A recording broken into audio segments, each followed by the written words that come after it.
Анимационный кластер может появиться в Башкортостане. Его создание обсуждали на Всероссийском инвестиционном сабантуе «Зауралье-2020» в Сибае. Обсудим детали вместе с руководителем Союзмультфильма Борисом Машковцевым. Борис Александрович, здравствуйте. Здравствуйте. Действительно ли может появиться анимационный кластер? Что это за проект? Действительно может появиться. Мы несколько недель назад начали обсуждать этот вопрос с Радием Фаритовичем и как-то очень быстро нашли общий язык. Видимо, так во времени все совпало. Союзмультфильм сейчас находится в стадии очень активного роста. Мы становимся одним из лидеров анимационного производства в стране и понимаем, что на самом деле главная проблема, с которой мы уже скоро столкнемся, это нехватка специалистов. И возник такой план начать переносить наш опыт из Москвы, из фактически двух городов, в которых сейчас активно развивается промышленная анимация, Москва, Санкт-Петербург, в другие регионы. Мы видели, как это уже произошло несколько лет назад с студией Wizard, которая расположена в Воронеже, и каких успехов они добились. Мы сейчас проходим подобный эксперимент с Ростовом. И несколько недель назад мы начали вплотную обсуждать создание подобной среды, в которой могло бы появиться промышленное анимационное производство в Республике Башкортостан. Более того, в Уфе есть как минимум две студии, где уже многие годы существует художественная анимация, и которые активно сотрудничают с другими студиями в нашей стране. Это студия «Башкортостан» и это студия «Муха», история которой, если я не ошибаюсь, насчитывает уже почти 3 десятка лет. И это дает нам не только надежду, но на самом деле уже вполне основательную уверенность в том, что на этой земле анимация точно может существовать как профессия. Но что мы можем делать со своей стороны? Мы можем, как потенциальный заказчик, показать путь, каким нужно пройти для того, чтобы наладить систему профессионального образования так, чтобы выпускники учебных заведений обладали нужными современными компетенциями. Какие применять технологические решения для того, чтобы они легко состыковались с теми проектами, которые сейчас запускаются в стране. И мы со своей стороны можем размещать на территории республики заказы, тем самым гарантируя фактически трудоустройство людям, которые будут изучать эту профессию. Какие варианты сотрудничества с резидентами рассматриваются? Ведь все-таки нужно будет привлекать с какими-то преимуществами. Да? Здесь понятно, что пока еще точного понимания, что это будет, нет, но что вы обсуждаете?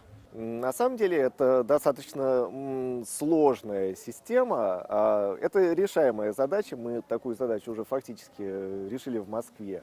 То есть мы попробовали разные механики, как можно запустить в короткие сроки студию, в принципе, промышленных объемов. Более того, как можно получить не просто одну единственную студию, а как можно получить именно эффект некого инкубатора студий. И на Союзмультфильме сейчас в сотрудничестве с правительством Москвы мы как раз сделали, если хотите, такой городской региональный проект технопарка, именно посвященного креативным индустриям.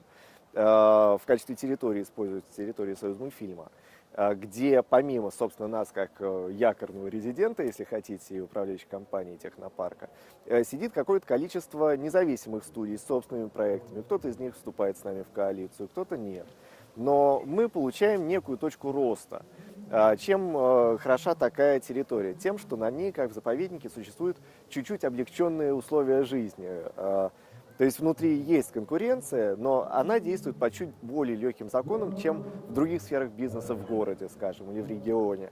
А у нас сложная индустрия, она связана с творчеством, она может быть не самой эффективной индустрией, но она, наверное, все-таки нужна людям, потому что это о каких-то нематериальных ценностях. А как вы оцениваете развитие индустрии сегодня в России? Я бы сказал, что мы сами своими руками породили некий феномен.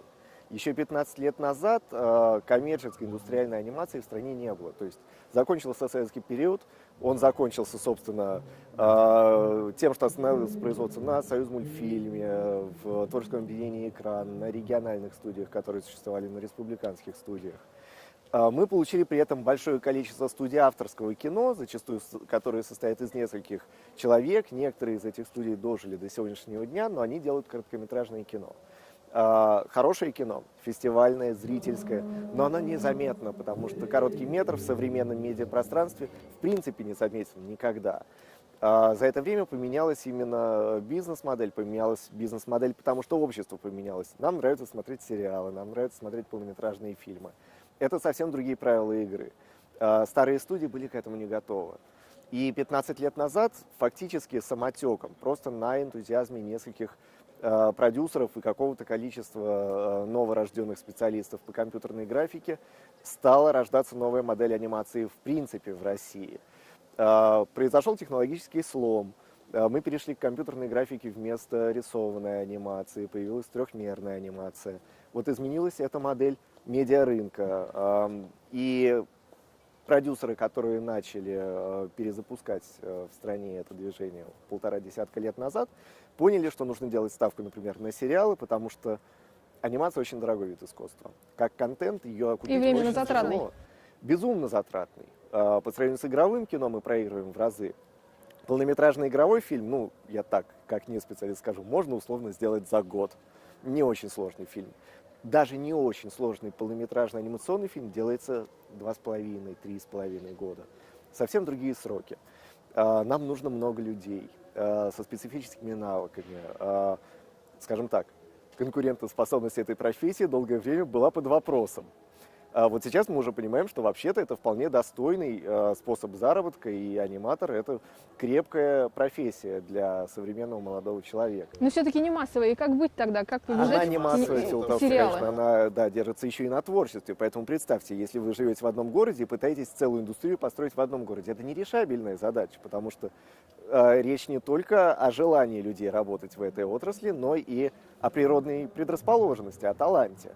Когда мы говорим о масштабах всей России, мы понимаем, что этих талантов море, но в рамках любого одного отдельно взятого города их будет не так уж много. Вот в Москве мы, на мой взгляд, этот ресурс уже не то чтобы совсем выработали, но мы не сможем его быстро наращивать. И у меня большая надежда именно на то, что за счет того, что мы выходим за пределы отдельно взятых городов и выходим на масштаб страны, вот за счет этого мы сможем анимацию превратить в индустрию. Под словом «мы» я уже говорю не про Союзмультфильм, а в принципе про российскую анимацию. Если говорить про анимационный кластер в Башкортостане, есть ли понимание, в какие сроки он может появиться? На самом деле, уже по тому, как мы обсуждаем сейчас дорожную карту с Министерством культуры, получается, что в следующем году мы можем попробовать запустить официально учебные программы. На базе каких учебных заведений?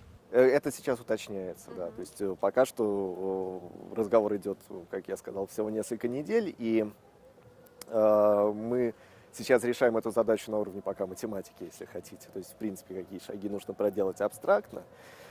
А дальше уже, собственно, с кем мы можем идти рука об руку. Сколько резидентов может быть в этом кластере? Это не ограничено. Не ограничено. То есть начнем мы все равно, конечно, с какого-то небольшого количества специалистов для того, чтобы протарить саму дорогу. Но чем хороши подобные структуры, тем, что они масштабируемы. Если это сработает в маленьком масштабе, то дальше структура может масштабироваться при условии, что будет гарантия притока заказов. Вы сказали, что Союзмультфильм сейчас в стадии роста. В чем это выражается?